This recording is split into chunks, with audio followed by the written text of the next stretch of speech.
All right, guys, back here on Southeastern 14 with Max Barr. We continue looking at all the SEC basketball transfers, numerous out there. And as we say at the start of every video, we will get to them all. We are Yep. just, kind of going in our own little order here. And so this one is one that happened a little ways back, but we were going to get to it at some point, and there will be some others that we'll get It's to. a long summer, Uh, Blake. It's a long it is a summer. long summer, and we'll see if it's going to be a long summer for the Tennessee Volunteers, who just added a nice addition here in Darlinstone Dubar.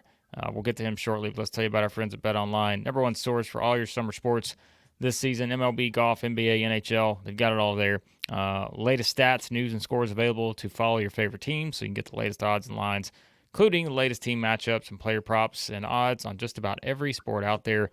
Head to the website today or use your mobile device to get on the action. Bet Online, where the game starts. All right, Darlinstone Dubar.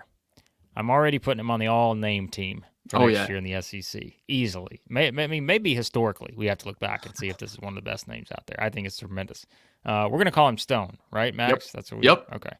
So moving forward, if you speak of him in the comments, you have to refer to him as Stone. So Darlinstone Dubar, he is joining Tennessee, 17.8 points per game, 6.8 rebounds per game this past season. Comes from Hofstra. So for the Tennessee fans, if you've watched other people in the SEC come from Hofstra, they've not been too bad. Aaron Estrada at Alabama came from Hofstra as well.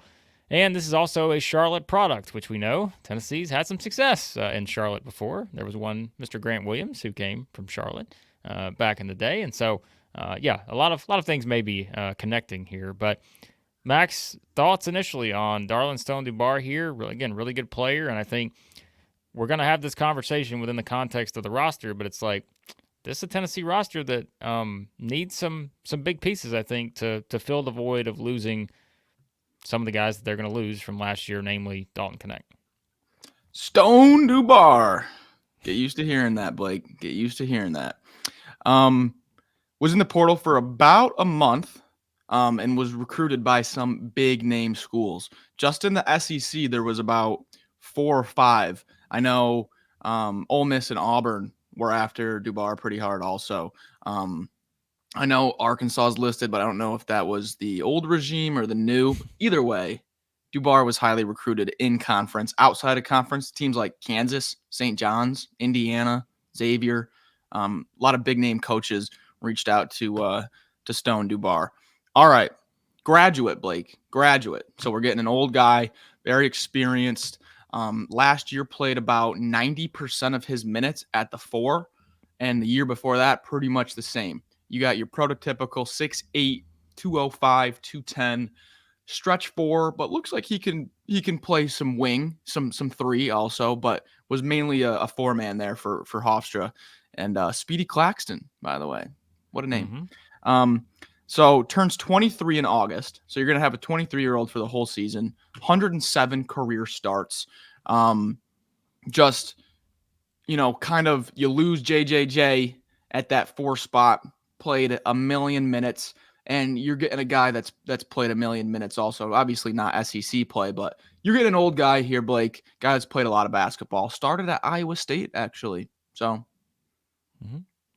Yeah, he's played a lot, like you said. I think you go back to, even his first year at Iowa State was he played 14 minutes, goes up from there, 30 minutes, 25, 35. So, yeah, he's played a ton of minutes the past 3 seasons. And what I like is, like, his field goal percentage has been all above 50%. He shot 54%, 51%, 54%. And remember, even last year, like, he's playing 35 minutes a game. He shoots 54% from the floor last year, which, it would be interesting if it's just a guy who's just dunking around the rim or that kind of stuff, right? Not so fast, my friend, Yeah. because he's not just doing that.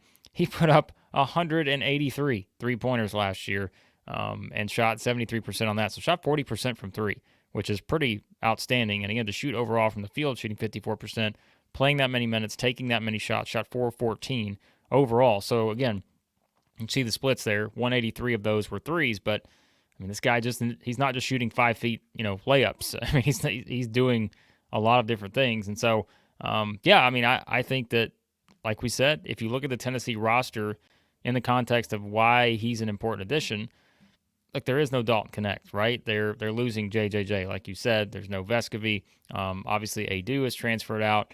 Awaka is transferred out, and so it's a different roster. You've got some guys that are coming back, like Gainey. I mean, he will probably be relied upon scoring Yeah. wise to take a significant step forward. Obviously, there are still guys as we're recording now, which we always say that you never know. As we're recording this right now, the way the roster looks, Meshack, Ziegler, and Dubar. I mean, those are the older guys now on the roster, and so you're adding a guy who has a proven scoring punch, and I think knowing that this isn't probably going to be a year where you have a situation like it was last year where it's just Dalton Knecht taking over at times. You have multiple options here, but you've got to distribute that scoring somewhere. And I mean, it just makes sense that this guy was a priority target for Tennessee because he is going to add that scoring threat, both on the perimeter and inside. And look, the rebounding numbers too, right? Like you're talking about a guy who can grab rebounds. And like we said, look at some of the guys who are exiting, like an Adu and such. And so you need to fill that gap too. So Tennessee's in an interesting spot right now. And that may be kind of the theme for us over the next several weeks as we start to, look more at these teams. But Tennessee's got some exits to make up for, and I think Dubar here fills a lot of gaps just in terms of the kind of player that he is. So, Yeah. I'm gonna give you some offensive numbers here, but first, I just wanted to make sure I remembered this. He played some big time teams now in the non-con. Did Hofstra? He had 24 and 8 against Duke. Went 7 of 11 from 3. Yeah, 7 threes. yeah. And then St. John's 23 and 5 on 2 of 6 from 3, but still, like, against the best competition, sometimes you'll see the mid-major transfers, they'll, have great averages and numbers, but then you'll look at like their top 3 games or something like that, and they'll kind of, maybe wane off a little bit. Not Dubar. He actually plays better against his best competition. So I'll give you some numbers here. The craziest thing that I found was he scored in double digits 30 out of 32 games. So just consistent as can be. But he made at least 2 3-pointers in 23 out of 32 games. And now I'll take it one step further. He had a 15-game streak, 15 in a row of 2+ threes a game, at least 2, 15 in a row. So just an absolute weapon. I don't have synergy. I just get the synergy numbers from like research and stuff like that. I wish I had a synergy account, but 4th nationally in offensive efficiency individually. Dubar, 4th in the whole country. I think Cruz going to Missouri was like 8th, something like that. Dubar was 4th in offensive efficiency. Just like 72% around the rim. You said it, 40% from 3. Doesn't really have a weakness offensively. When you watch his shot, it's a little bit like Alonzo Ball shot. It kind of like comes like cross body into his shot. It's kind of a weird release, but hey, it goes in most of the time. So when you're thinking about, okay, how does he fit into the roster that we have right now? I think that this is slot him into that starting spot at the 4 right now, Blake. I think slot him right in. You got a starter here at the 4, in my opinion. Yeah. I think you look back to, again, we always try to find how did he play against the better teams. Like you said, had a good game against Duke. You go back to even last year or you know what I mean? Like not this past season, the year before last. Like played against Purdue, had 14 against Purdue in that game in 25 minutes in a December game against them. Iona, remember what they were kind of in that. I mean, had 22 against them. And so Walter Clayton. Yeah, so like had 30 or 17 against Rutgers, 16 against Cincinnati. Like those were, I assume those were maybe, I don't know if those were NIT games or what, but yeah. So guys played against a lot of that kind of competition. Played against Houston his first year, I think, at Hofstra. And so yeah, like he's played against some good teams while being there, and so I think that's always important, just to kind of look at it from that standpoint and see a guy who has played, not just a conference schedule, which there's nothing wrong with that conference, but right. He has, certainly played well against some of those teams. And so, yeah, I think that's certainly something you look at now coming out of this. And like you said, at least right now, he has to be slotted in as a starter. I don't think there's any doubt about it, just based on the way the roster is currently constructed. And, of course, it remains to be seen who Tennessee will add from here, but we know they're going to make more additions because they have to. When you really look at the I'm trying to look at the scholarship tracker we have here. Yep. Yeah, like Tennessee's one of the teams that probably is the lowest numbers right now in the SEC. I want to say maybe second low or third lowest, which it's kind of even weird to even count Arkansas or Kentucky. Like those I are clearly know. the top two, but Tennessee might be third or fourth in terms of just the overall numbers right now. So the Vols are going to add more players to the mix, and yeah, like so I think Dubar, no matter what, is going to be a big factor just because of his experience and his scoring ability and that efficiency too. I think is very important because, like we said, there were still some times last year Tennessee had those lulls offensively. You didn't have as many of them because you had Knecht there.